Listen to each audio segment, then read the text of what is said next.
Ray Charles was an irreplaceable music icon, a blind boy raised in the poverty of the American South who rewrote the history of soul music with his heart and tears. Touched 17 Grammy Awards, and made even President Clinton applaud. But beneath the blinding spotlight, a chilling truth remained hidden. 12 children bearing the Charles name quietly grew up, forgotten in the massive shadow of their own father. Though he married only once officially, the King of Soul fathered children with at least 10 different women, fleeting romances during tour stops that left behind 12 small lives.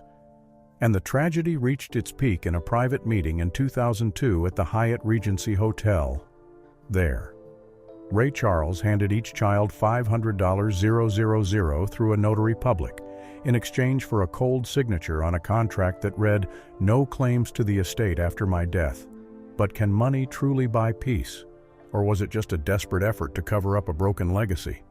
In the end, Ray Charles left no clear will for his multi-million-dollar fortune. He didn't leave behind a will, he left behind a chorus of rage, loneliness, and unmet love. 12 lives, each carrying their own pain, waiting to be revealed in today's video. 1. Ray Charles Jr., the son who watched his father on stage, but never saw him at home. If there's a child born to live under the overwhelming shadow of a genius, it's Ray Charles Jr. He was the firstborn son of Ray Charles and his first wife, Della Beatrice.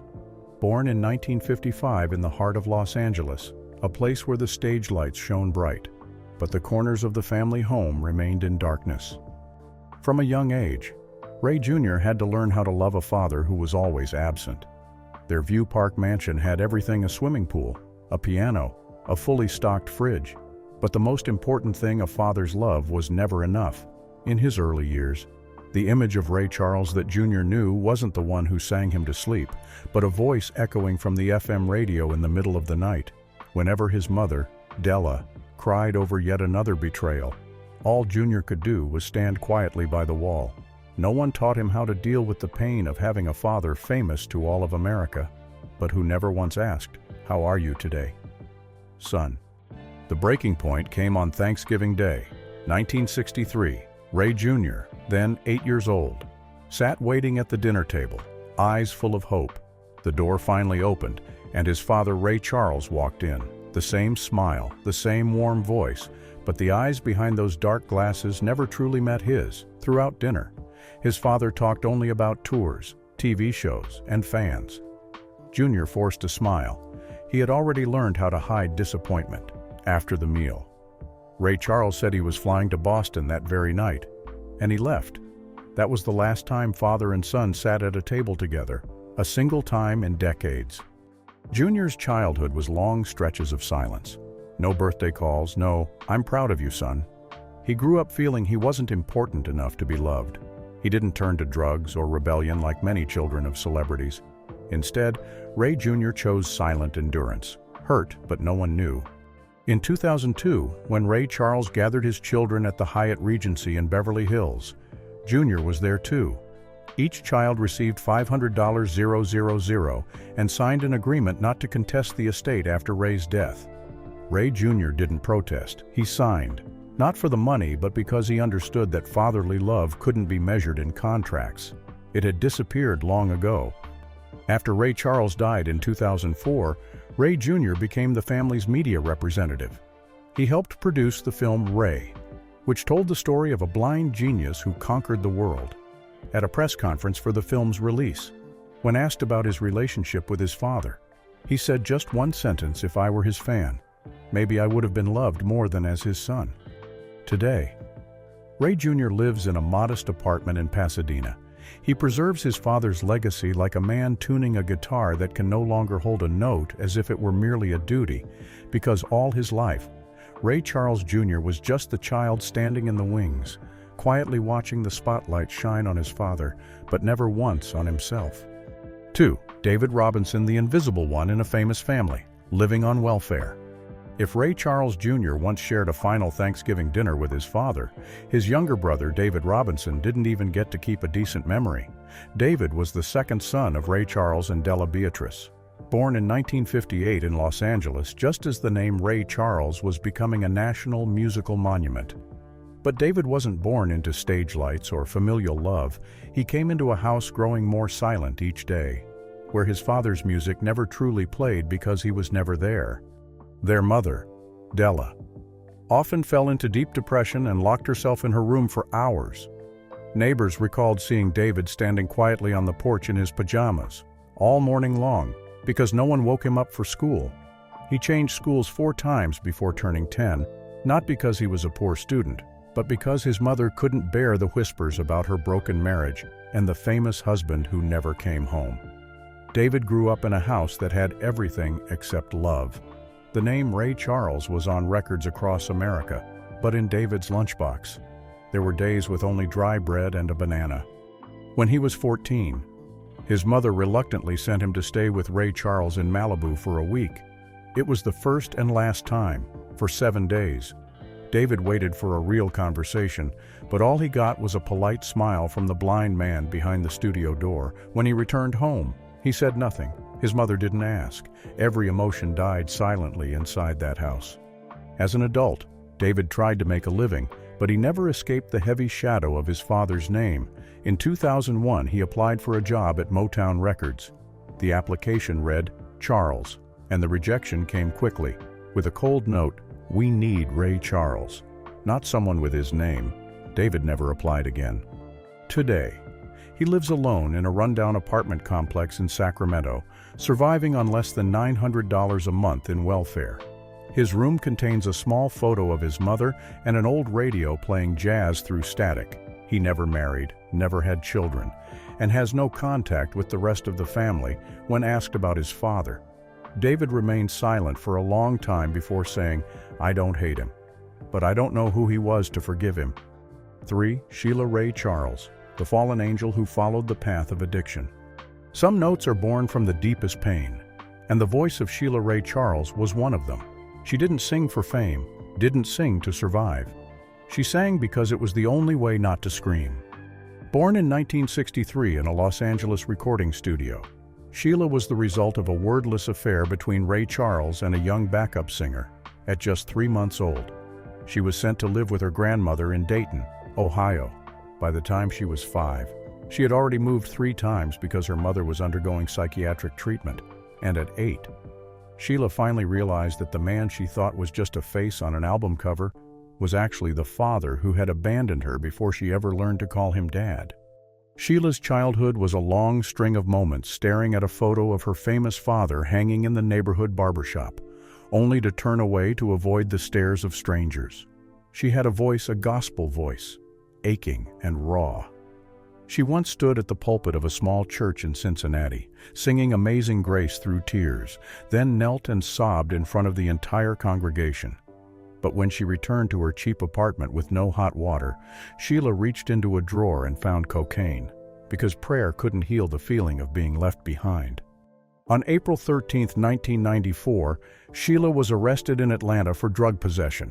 Right after singing at a charity concert, she sat in the back of the police car, handcuffed, head drooped from exhaustion. When a reporter asked her who she was, Sheila whispered, "I'm the child no one wanted."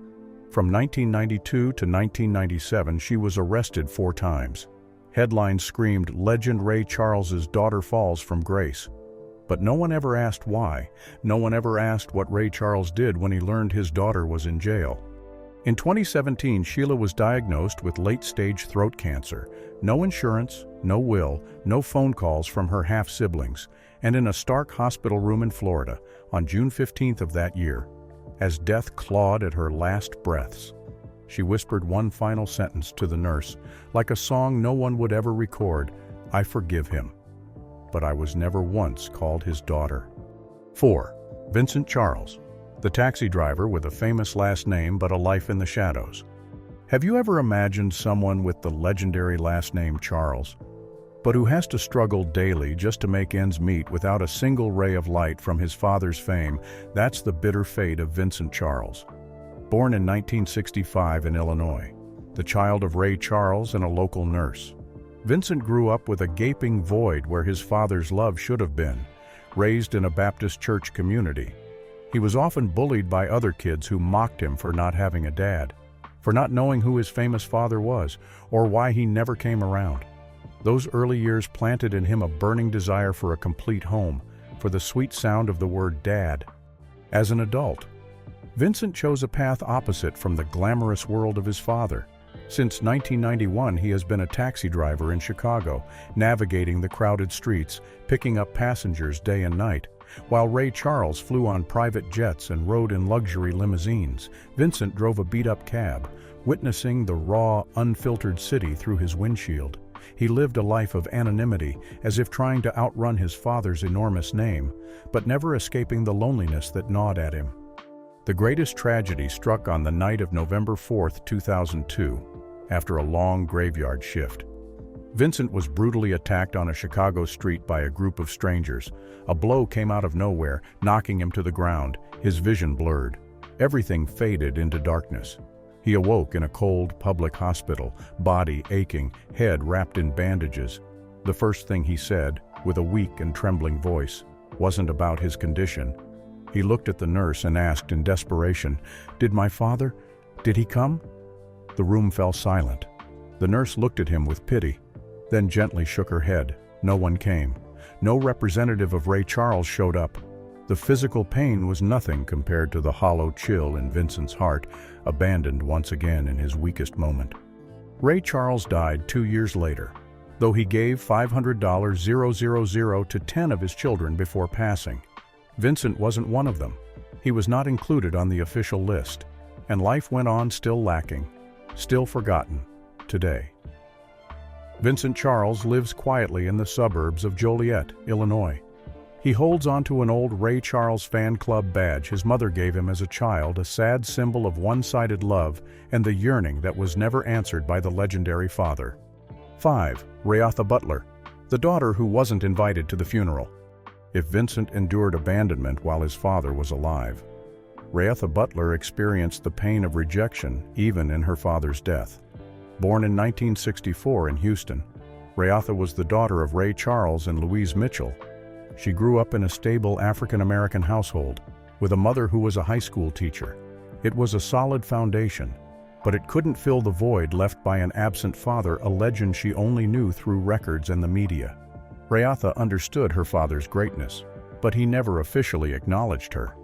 In 2004, when Ray Charles passed away, Rayatha, heartbroken and yearning to say a final goodbye, arrived at Greater Bethany Community Church in Los Angeles, where the funeral was held. She didn't have an invitation, only a fragile hope that she would be accepted. But as she tried to enter, 2 security guards stopped her. They looked at her coldly and said firmly, "You're not on the guest list."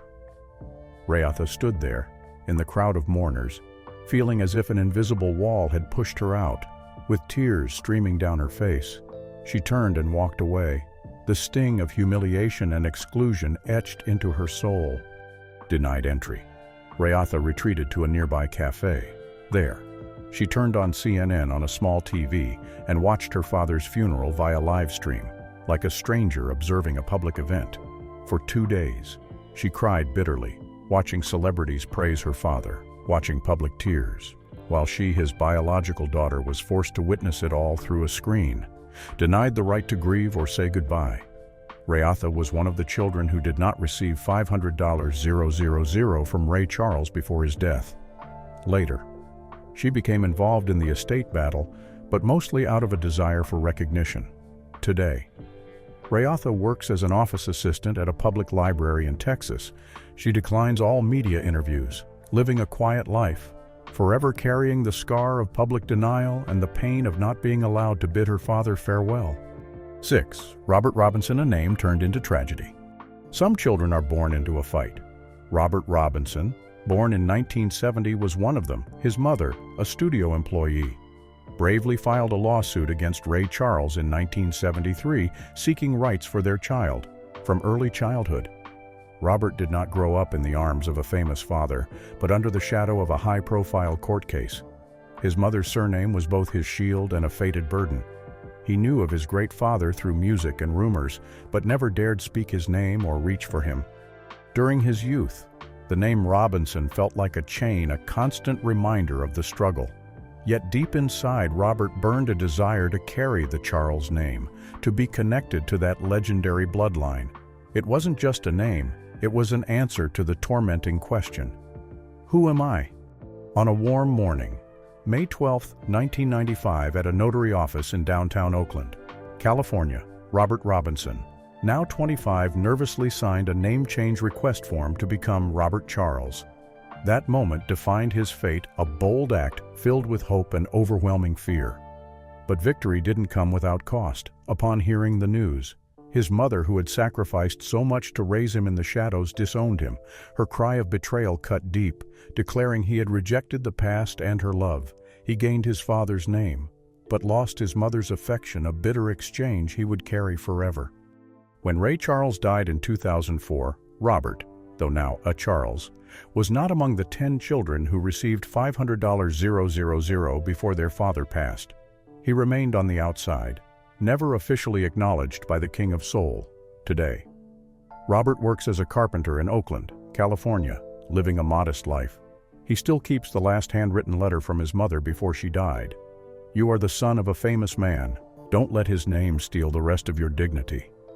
Those words became a curse, a scar that never healed, reminding Robert of the price he paid in searching for identity, a permanent wound of a child caught between two worlds, belonging fully to neither. 7. Sherry Charles, a scam born of denied identity.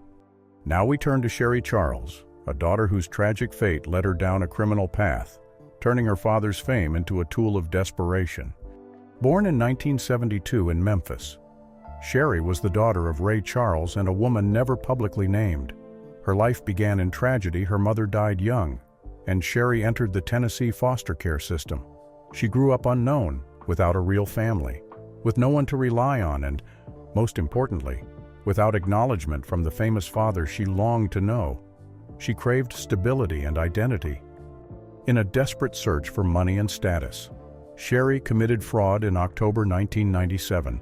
She used the prestigious Charles name, falsely claiming to be Ray Charles's daughter, to borrow $30,000 from individuals and institutions.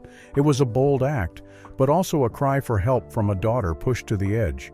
Her trial was public, standing before the judge.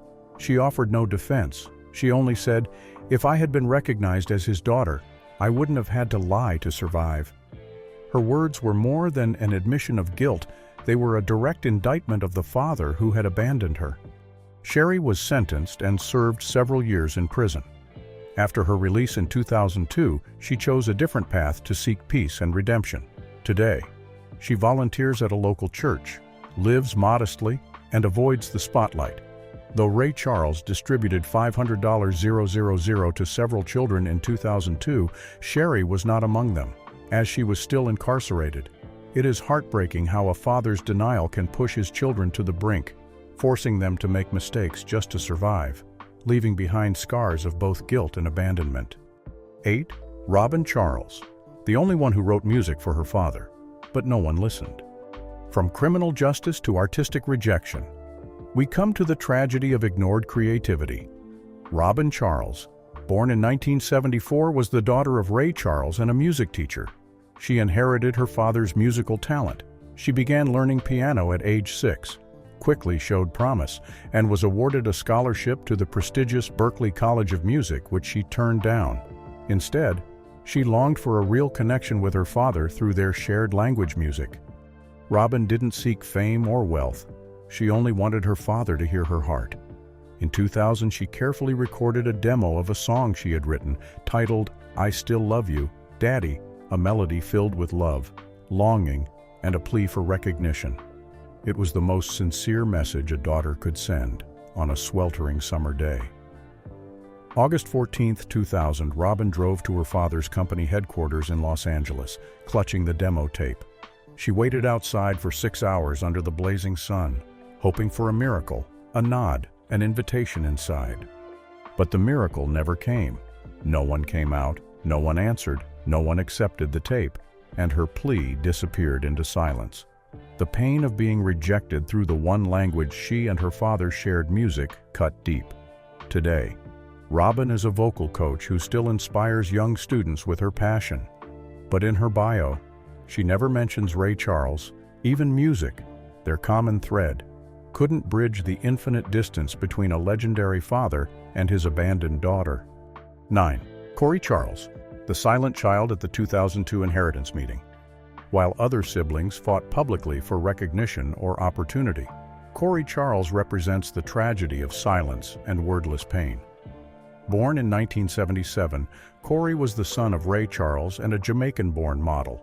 He grew up between two cultures and two nationalities, perhaps contributing to a deep sense of not fully belonging anywhere. Corey's life ran into trouble early. On November 15, 1999, at bustling JFK Airport in New York, Corey Charles was stopped by security. A shrill alarm went off. He knew the moment had come. His hands trembled as he handed over documents. The cold stare of the officer fixed on him after spotting the fake papers. Handcuffs snapped shut around his wrists. In the rush of the crowd, he was led away, shame and helplessness washing over him. It was a legal mistake that exposed the hardship of a hidden life, unsupported and unacknowledged by his father. But Corey's deepest tragedy happened in chilling silence. At the now famous 2002 meeting in the luxurious Beverly Hills Hotel, Ray Charles summoned 10 of his children to receive envelopes with $500,000 each in exchange for signing a contract pledging not to contest his estate. The room was thick with tension and expectation.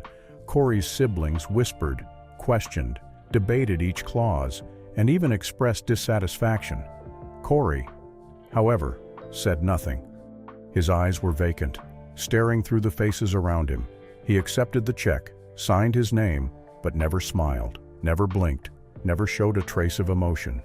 He sat still, a living statue in the storm, witnessing the tragedy of his family and his own fate being reduced to numbers and cold signatures.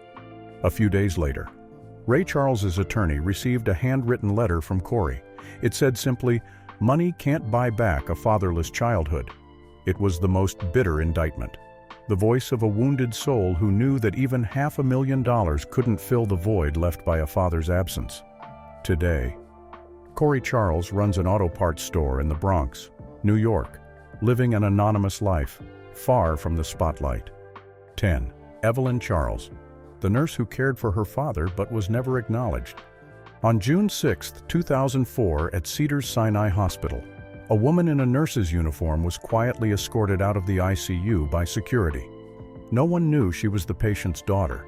No one asked why tears were streaming behind her surgical mask. Her name was Evelyn Charles. Born in 1979, not a celebrity, not a media figure. She was a nurse at Cedars-Sinai in Los Angeles, and all she had ever wanted was to hear her father say her name. But that man, Ray Charles, had never once looked her in the eye, even though he had gone blind at age 7. In May 2004, Ray Charles was admitted to Cedars-Sinai during the final weeks of his life. Evelyn, working at the hospital, requested to be transferred to care for him for 6 weeks. She tended to him quietly. She told no one her true identity. She wiped sweat from his brow, adjusted his ventilator, even whispered prayers in his ear every night. But in his medical file, she remained just another nurse. One day, she left a small card at his bedside. It read simply, "From Evelyn, the daughter never acknowledged." Security was called. She was asked to leave the unit, crying. When Ray Charles died 10 days later, her name was not in the obituary. No one mentioned her at the funeral. No one knew that the woman who had wiped his drool was his own flesh and blood. Today, Evelyn lives in Pasadena. Her nursing salary covers her basic needs, but little more. She writes an anonymous blog called Nurse with No Father, a gentle but painful letter to the man she both loved and resented. 11. Alexis Charles, the one barred from the inheritance meeting. Can someone with the Charles name, born of the most famous man in America, be stopped at the door of their own father's estate meeting for Alexis Charles? It wasn't just an insult, it was a scar that would last a lifetime. Born in 1981, Alexis was the daughter of Ray Charles and a dancer who toured with his show in the 1980s. She was not born from love, and she did not grow up with recognition. When she learned that her father was holding an estate meeting at the Hyatt Beverly Hills on June 3, 2002, Alexis flew in from Las Vegas, hoping for even a glance of acknowledgement. Dressed in a black dress, she stood in the hallway for more than 2 hours, clutching a birth certificate and an old photo of her mother and Ray backstage at a 1980 concert. But as she approached the meeting room, 2 security guards blocked her path, saying bluntly, "You're not on the list." Alexis didn't argue. She simply took out her phone to call her mother. No one picked up. In 2005, she filed a lawsuit against Ray Charles Enterprises, hoping to be recognized as family. But the court dismissed the case. Her birth certificate bore no father's name, and Ray was already gone. Today, Alexis works as a bartender at a small bar on the Las Vegas Strip, living on hourly wages. She no longer believes in justice, nor does she want to hear the name of the man who fathered her but never reached out to hold her.